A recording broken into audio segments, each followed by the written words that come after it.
चर्चा करतोय. सध्या मी अपक्ष लढावं अशा आमच्या सगळ्यांच्या संकल्पना आहेत. योग्य वेळी त्याचा निर्णय घेता येत असतो. आज आपण त्याच्यावर काहीच बोलणं योग्य नाही. त्या ठिकाणी जे सगळ्यांच्या मनात आहे ते सगळ्याला वाटतंय व्हावं तेच होईल असं मला पण वाटतंय. आपण जे म्हणताय तसं होईल असं वाटत नाही. लोकसभेला आपण पवार स्टेजवर होता ते तुम्हाला गॉडन लॉक केला फोन आला तुम्ही तिथून गेले. त्यानंतर तुम्ही भाजपचा प्रचार केला. भाजपनं तुमच्या कारखान्याला मदत केली. आज भाजपनं तुम्हाला मदत केली असताना तुम्ही भाजपकडून इच्छुक नाही. भाजपला ही जागा कुठं आहे? जागा नसते नाही पण मुळात फडणवीस अजितदादा आणि हे नाही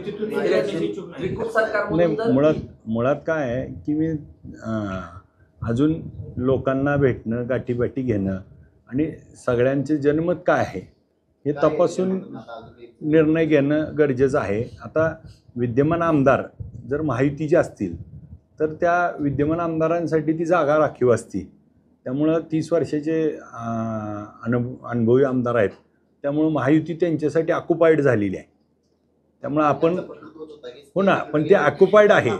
नाही पण आता ते ऑलरेडी ज्या दिवशी सोडतील राजीनामा देतील ते ज्या दिवशी जाहीरपणे सांगतील त्यानंतर तो विचारेल ना. आत्ता तर तिथंच आहेत ते. मग आपण नसतानाच त्यांना बाहेर कशाला काढायचं? राहू द्या ना, चांगली दिल्या घरी सुखी आहेत. आपण काय उगाच करायचं?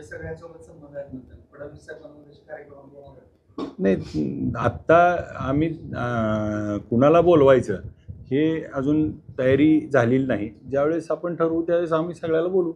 आम्ही चर्चा करून आपल्याला कळवू की कुणाला बोलवतोय, कोण वेळ देतंय. आणि मगाशी साहेब म्हणले तसं जर आचारसंहिता लागली तर हा अराजकीय कार्यक्रम आहे, हा अराजकीयच होईल.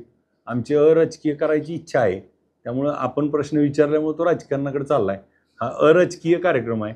त्यामुळे आम्ही राजकीय लोकांना अजून तरी काही आमंत्रण दिलेलं नाही. ह्या माध्यमातून शेती आणि शेतकऱ्याला आणि माढा तालुक्याला माढा शहराला त्याचा फायदा व्हावा हा विषय आहे. अभिजित पाटलाला फायदा व्हावा यासाठी नाही.